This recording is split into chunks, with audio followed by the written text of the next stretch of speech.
বাড়িতেই বাজনা বাজে, সব দোকানেই বাজনা বাজে, সবার কানেই বাজনা চলে, ল্যাংটা মেয়ে নাচে সবার কানে। আল্লাহ নবী বললেন, যখন মানুষ উঁচু করে মুখমণ্ডল ধয়, তো মুখমণ্ডলে যা পাপ হয়েছে সব পাপ পানির সাথে, পানির শেষ ফোঁটার সাথে ঝরে যায়। মুখমণ্ডলে কি পাপ হয়? আল্লাহ নবী বলছেন, আইনানে তাজনের জেনা হুমান নাজরো, দুই চোখের জেনা হচ্ছে চোখ দিয়ে দেখা। অলাইনানে জেনা হুমাল ইস্তেমাও, দুই কানের জেনা হচ্ছে কান দিয়ে শোনা। অল মুখ অল ফাম জেনা নুতক, মুখের জেনা হচ্ছে কথা বলা। এগুলো সব মুখমণ্ডলে আছে। এগুলো বড় বড় জেনার মাধ্যম, কান জেনার মাধ্যম, চক্ষু জেনার মাধ্যম, মুখ জেনার মাধ্যম। বুঝুনি তুমি? না বুঝে তুমি মেয়েটার সাথে দিন রাত গল্প করো প্রেমের জেনার, তুমি মনে করো কেউ দেখে না। ভুল হিসাব তোমার। তুমি মারিয়ামের মতো ভুলে যাও। মারিয়াম বলেছিল, কুনতু নাসিয়া মানসিয়া, আমি জাতির কাছে এমন হতে চাই, আমি মারিয়াম, এটা কেউ জানবে না যে আমি মারিয়াম। কেন? আমি যদি বাচ্চা নিয়ে গ্রামে যাই, তাহলে জনগণ বলবে, ছি ছি ছি ছি ছি, তুমি জেনা করে বাচ্চা নিয়ে এসেছো। তুমি বাইতুল মুকাদ্দাসে মসজিদে থাকো, মসজিদ ঝাড়ু দাও, তুমি এমন কাজ করো, আমি কি দিয়ে বুঝাবো গ্রামবাসীকে? বাচ্চা নিয়ে গ্রামে ঢুকলেন, তখন গ্রামের লোকেরা বলল, ছি ছি ছি ছি ছি ছি ছি, তোমার মা ভালো, তুমি এত খারাপ। ছি, তোমার বাপ ভালো, তুমি এত খারাপ। তো আমি মারিয়াম নাসিয়া মানসিয়া হয়ে যেতে চাই, কেউ যেন না জানে আমাকে। ওই মেয়েটার নাম্বার তুমি চিরদিনের জন্য ভুলে যাও। মেয়েটা যে কে, এটা তুমি ভবিষ্যতেও মনে রাখবা না, কোনো দিন মনে রাখবা না। নইলে ও তোমাকে ধ্বংস করবে, তোমার বাপকে ধ্বংস করবে, তোমার বংশকে ধ্বংস করবে, তোমার জাতিকে করবে। তুমি সেখান থেকে ফিরে আসো 1 মিনিট, তোমাকে এখানে বাস্তব দেখায়। জুলাইখায় দরজা বন্ধ করেছিল সব। জুলাইখা সব দরজা বন্ধ করে বলেছিল ইউসুফকে, হাই তালাক, এইসব তুমি আমার সাথে জেনায় লিপ্ত হও।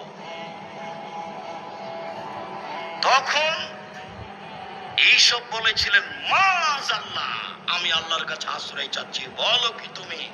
ইন্নাহু রাব্বি আহসানা মাসায়া, আরে তোমার স্বামী আমার মালিক, আমাকে ভালো থাকতে দিয়েছেন, আমাকে ভালো খেতে দিয়েছেন, আমি এই অন্যায় কেমনে করি? তোমার স্বামী আমার মালিক জুলাইখা, তোমার স্বামী আমার মালিক, আমাকে ভালো থাকতে দিয়েছেন, ভালো খেতে দিয়েছেন, আমি ওই অন্যায় কেমনে করতে পারি? মাআযাল্লাহ, আমি আল্লাহর কাছে আশ্রয় চাচ্ছি। এই বলে তিনি দিলেন দৌড়। তখন দরজা খুলে বের হয়েছেন, এটা বোঝা যায় না। তিনি যখন শেষ দরজায় বের হয়েছেন, পিছনে আছে জুলাইখা, সামনে পড়ে গেল জুলাইখার স্বামী, এক জায়গায় 3 জন। জুলাইখার স্বামী, জুলাইখা, ইউসুফ আলাইহিস সালাম। সামনে পড়তেই জুলাইখা বলল, এই দেখেন, কথা উল্টে দিচ্ছে। জুলাইখা বলল, এই দেখেন, আপনি যাকে বাড়িতে রেখেছেন সে আপনার স্ত্রীর সাথে জেনা করতে চায়। এত খারাপ মানুষ আপনি বাড়িতে রাখেন, এর কি শাস্তি হতে পারে? আরে আপনি কি শাস্তি উল্লেখ করবেন? আমি জুলাইখা বলছি, একে যথাযথ পিটন দিতে হবে, নইলে জেলখানায় বন্দি করতে হবে। 12 বছর জেল হলো। 12 বছর পরে সরকারের পক্ষ থেকে ইউসুফকে ডেকে পাঠানো হলো। এইসব বললেন, জি না, আমি জেল থেকে বের হব না যতক্ষণ পর্যন্ত জুলাইখা জাতির সামনে ঘোষণা না দিবে আমি জুলাইখা অন্যায় করেছি, ইউসুফ করেনি। এই ঘোষণার পূর্ব পর্যন্ত আমি ইউসুফ জেল থেকে বের হব না। আমাদের নবী মুহাম্মদ সাল্লাল্লাহু আলাইহি ওয়াসাল্লাম বললেন, আমার চেয়ে ইউসুফের অনেক ধৈর্য বেশি, আমার চেয়ে ইউসুফের অনেক ধৈর্য বেশি। আরে আমি মুহাম্মদ সাল্লাল্লাহু আলাইহি ওয়াসাল্লাম যদি 12 বছর জেলে থাকতাম আর সরকারি ভাবে যদি আমাকে ডেকে পাঠানো হতো, তাহলে আমি তাড়াহুড়ো করে বের হতাম, চলো চলো চলো চলো। আমাদের নবী মুহাম্মদ সাল্লাল্লাহু আলাইহি ওয়াসাল্লাম বলছেন যে আমার চেয়ে ধৈর্যশীল কে? ইউসুফ আলাইহিস সালাম। ইউসুফ আলাইহিস সালাম বলছেন, জি না, হবে না, আগে জুলাইখাকে জাতির সামনে ঘোষণা দিতে হবে। জুলাইখা ঠিকই 12 বছর পরে জাতির সামনে ঘোষণা দিল, আমি অন্যায় করেছি, ইউসুফ অন্যায় করেনি। এই যে দেখছেন না, নারী হলো 3 জানের বড়ি। নারী হলো তিন জানের বড়ি, গোপন কথা বলা হবে না, সাথে সাথে তার ফাঁদে পড়া হবে না, তার ফাঁদে পড়লে সব কিছু হারিয়ে যাবে। শুনুন, রাসূল সাল্লাল্লাহু আলাইহি সাল্লাম বলেন, তিনটা পাপের কারণে আমার উম্মতের উপরে গজব নেমে আসবে। এক, যখন তারা নেশাদার দ্রব্য পান করবে। দুই, মেয়েরা যখন নাচবে। তিন, যখন বাদ্যযন্ত্র প্রকাশ পাবে। সব দোকানে বাজনা বাজে, সব মোবাইলে বাজনা বাজে। তোমার মোবাইলে যেন আর কখনো কোনো মেয়ে না নাচে, চিরদিনের জন্য তুমি বন্ধ করো। চক্ষু ঠান্ডা করে জান্নাতের মেয়ে ভোগ করার হিসাব করো না।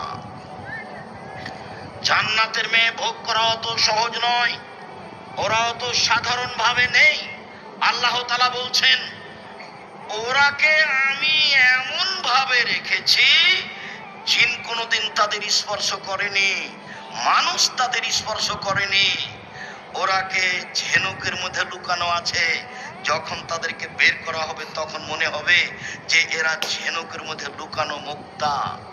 তাদের কোনোদিন পেশাব হবে না, তাদের কোনোদিন পায়খানা হবে না, তাদের কোনোদিন হায়েজ হবে না। তাদের রূপ চেহারা ভিন্ন ধরনের হবে। 16-18 বছর মেয়েরা যেমন হয়, জান্নাতের মেয়েরা তেমন হবে, তার চেয়ে হাজারো গুণ সুন্দরী। চক্ষু হবে টানা টানা, লম্বা লম্বা, আর মাথার চুল হবে ককড়া ককড়া। সুন্দরী হওয়ার জন্য যা কিছু লাগে সব কিছু তাদের মাঝে আছে। জান্নাতের মেয়ে ভোগ করতে হলে এই চক্ষু দিয়ে এসব কিছু ভোগ করে জান্নাতের মেয়ে ভোগ করা যাবে না, ভুল হিসাব। এখানে আরো একটা কথা থেকে গেল।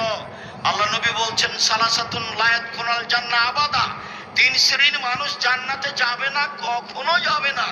তিন শ্রেণীর মানুষ জান্নাতে যাবে না, কখনো যাবে না। এক, দায়ুস, যার ছেলে মেয়ে স্ত্রী পর্দায় থাকে না। গ্রামের সবাই নাকি চাচা, গ্রামের সবাই নাকি বড় ভাই, সবাই নাকি ছোট ভাই, ধর্ম এইভাবে আছে। তাহলে তো বিবাহের মতোই হয়ে গেল। থুবড়া খাওয়াচ্ছে, তখন ওই লোকটার সামনে মেয়েটা বসে আছে, এটা তো চাপাই না বাবুগঞ্জ। তো মেয়েটা বসে আছে আর ওই লোকটা তার মুখে ক্ষীর তুলে দিচ্ছে। কত নোংরা নীতি বিবাহের! ছি ছি ছি ছি ছি। বইয়ের মুখে ক্ষীর তুলে দিতে হয়, বইয়ের মুখে দিতে হয়। ওকে বউ, ওই মেয়েটার বিবাহ হবে, তাই থুবড়া, তাই সবাই গ্রামের লোক থুবড়া খাওয়াচ্ছে। আর মহিলাগুলো গীত বলছে আর বলছে টাকা দিলে মুখ খুলবো। থুবড়া চিরদিনের জন্য হারাম। থুবড়া শব্দর মুখের উপরে পেশাব করে দিতে হবে, দিয়ে বলতে হবে থুবড়া পৃথিবীতে নেই। 20 বছর পরে কেউ যদি বলে থুবড়া, তাহলে আর কেউ বলবে কি গো, থুবড়া কি জিনিস গো?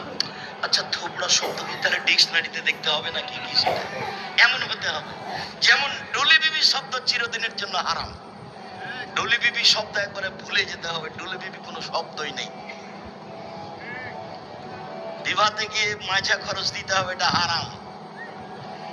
বিবাহতে ছেলের পক্ষ থেকে মেয়ের পক্ষ থেকে যা গেছে আপনার ওই ইয়েতে বরণতাতে ক্ষীর কাঁচিতে ছেলের পক্ষ থেকে তার ডবল যাবে, এই নীতি হারাম। মেয়ের বাপকে সবকিছু বেশি দিতে হবে, এই নীতি হারাম। বড় মেয়েদের গীত গাওয়া, এই নীতি হারাম। বউ দেখতে যে টাকা দেওয়া, এই নীতি হারাম। চাঁপাই নবাবগঞ্জের বিবাহের শুরু থেকে শেষ পর্যন্ত একটা কাজ চাই যে এ কথা আমার জানা নেই। শুরু থেকে শেষ পর্যন্ত সবই হারাম। একটা কাজ চাই, আমি এই জেলার মানুষ হিসেবে আমার জানা নেই। যদিও এরা একটা কাজ মনে করে যে উকিল বাপ লাগে, উকিল বাপ লাগে।